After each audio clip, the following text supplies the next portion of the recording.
But at this point in the business cycle, with the ISM survey still low, China in recession, Europe in recession, essentially, they all have to stimulate, because in the end, if China picks up, they buy more treasuries. Yeah. Yeah. There's the whole financing game, the state of nations that goes on here as well. Yeah, I think that's right. I mean, I think that there needs to be a deal generally, and that's a US-China deal. And what shape that takes, whether it's focused exclusively on trade or whether it involves some buying of treasuries, I don't know what. But they definitely need to square those circles.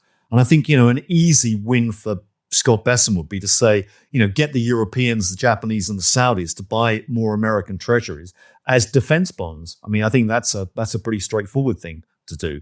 But how China deals with that, I don't know. Oh, that's interesting. So Trump's idea of you should be paying for your defense becomes a more direct purchase of treasuries. Yeah. Why not?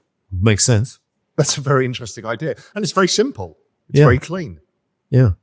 But I guess a lot of them need to say, well, we need world trade to pick up because we're not earning enough dollars to buy the treasuries, which again is down to the dollar needs to weaken argument. So world trade can pick up.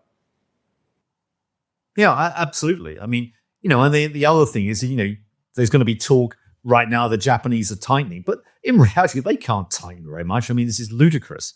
I mean, their debt problems are so big and their economy is pretty weak as well. So, okay, they may make a token gesture, but they can't. They need a bailout as well. So the only solution, as you rightly say, is some sort of US easing. And that may well involve or likely involve some peaking of the dollar. And, just so people watching this understand why we're talking about all of these, is because the dollar is the dominant driver of global liquidity, because global liquidity is priced in dollars, essentially, right? Well, I think it's certainly a key factor, yeah, for the reason that a lot of lending, as you rightly say, is dollar-based, so that's key. And then if you look at how central banks run their policies, a lot of them are actually focused on the exchange rates anyway. So if you start to see a very strong dollar, you may well get tightening in offshore economies to try and protect their currencies. Whereas if the dollar is very weak, there's a degree of freedom where people can go along and print money at the same time. So you get a generalized easing. So there's a very asymmetric response in the dollar, that a weaker dollar is unambiguously good, whereas a strong dollar is probably not so good. So what is the probability of a US-China liquidity deal? And when would that be? I mean, we saw Elon was over there, day before yesterday? And there's clearly a lot of negotiations going on anyway. I think Taiwan is on the table as well, which is a much bigger deal.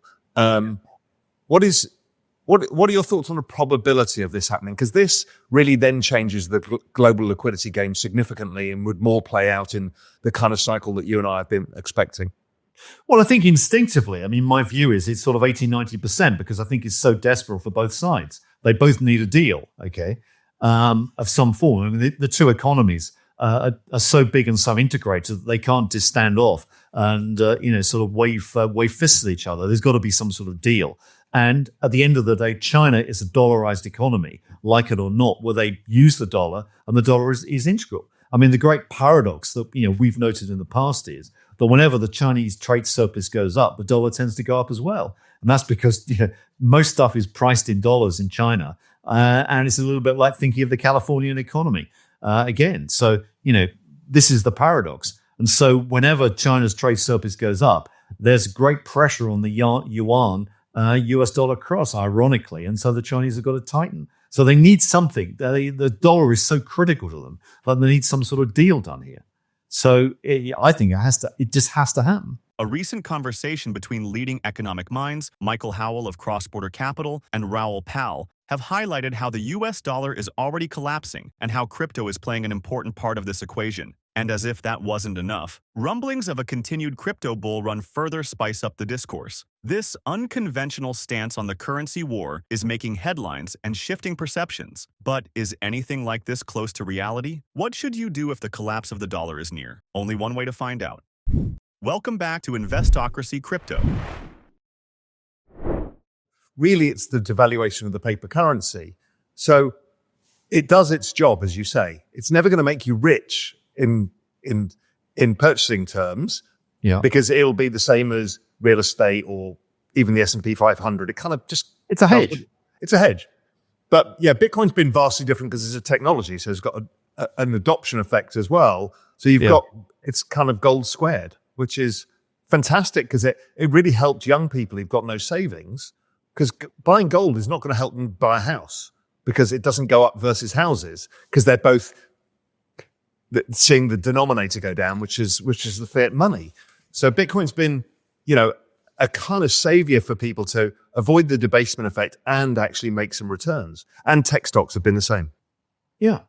And I think the analogy, maybe I've used it before, one can extend it dangerously. But if you go back to the 1920s in Germany, where you saw hyperinflation, the question was, how did people react to that? Now, what you saw in the 1920s Germany were the older generations basically buying what they'd always bought, which were bonds, because that was always a safe asset. That's what they'd been told. But their wealth got wiped out.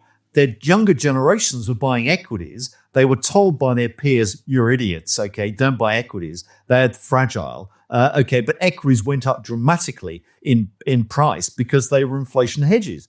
So there was this whopping great wealth transfer in Germany in the 1920s for the old generations to the young generations. Now, obviously, there were political consequences. Well, let's not go into that. But the wealth transfer was very, very significant. Now, if you look at what's happening now, I think you're getting a parallel because you're getting a monetary inflation. Okay, we're not having a hyperinflation. We're getting a monetary inflation. The older generations are saying, well, look, what you're going to do, you just got to buy value stocks, okay? This is what we've always done. That's what's going to make you money, okay? And the younger generations are saying, well, I don't understand that. We're going to buy crypto or whatever it may be, or tech, because we understand that. The older generations are saying, you're mad, and then once children turns around and say, well, okay, I bought Bitcoin at $200, good luck there. Howell captures this paradigm shift in the financial ecosystem, candidly exposing how nations from the EU to China secretly wish for a less robust dollar, aiming to enhance their export competitiveness amidst rising debt. Interestingly, while Besant voices support for a strong dollar, Pal points out that the very essence of global liquidity hinges on a softer dollar. That was probably the downfall of the US government as well. To go out and have a war against young people was stupid. It was really narrow-sighted when, here's the opportunity for people, as I say, to unfuck their future. They get this opportunity, and the Democrats in the US were like, well, you're not going to have it. We're not going to give it to you. I'm like, how do you win an election telling people we're going to actively stop you making money? Yeah, I think that's absolutely right. But you look at, you will be familiar with these figures as well, but when the average baby boomer turned 25, the wealth that the baby boom generation controlled was 20% of household wealth in the US. When Generation Z turned 25, the average wealth that they controlled was 4% of total wealth. And the size of these generations are pretty similar, about 70 million people each. So, there's a radical difference in terms of the opportunity. And that's why I think this wealth transfer through technology is probably the route forward. So, I get that for the US, but the UK and Europe are so lagging behind. You live in the UK. It's frustrating, right? You see the opportunity, and the banks don't let people bank. The exchanges are not easy. They can't. Is it purposeful just to stop capital flight out of currency, or why such reluctance to allow people to have the opportunity? But even if I speak to my friends in the UK, they're still cynical of crypto, for example. I'm like, guys, it's going to outperform. Yeah, I think a lot of that is media failure to understand, failure to understand technology, etc. I think that's a sort of a general fault. But I think the other thing is that what you're seeing is not a flight of capital out of the UK. You're seeing or maybe Europe, a flight of talent. So I think increasingly one hears stories about friends of mine have got children increasingly are in Australia or the Middle East, working full time because it's much better environments. And that was unusual, even 5 years ago, but it's actually commonplace now. So it's happening more and more and more. You hear stories of people that leave London, traders that leave London and go to the Middle East, and they basically are working, in London with sort of a group of a collective group of different foreigners. They go to the Middle East, and actually they're working among UK and European persons of their own age, peers, because that's where everyone's moved to. So you're getting this sort of, if you like, offshore center of talent, which is in low tax jurisdictions. And so all the talent is leaving and basically hollowing out Europe and the UK, which are high tax regimes. And so what you're getting more and more in these countries is wealth taxes, because it's really difficult to take your wealth with you. They can control that.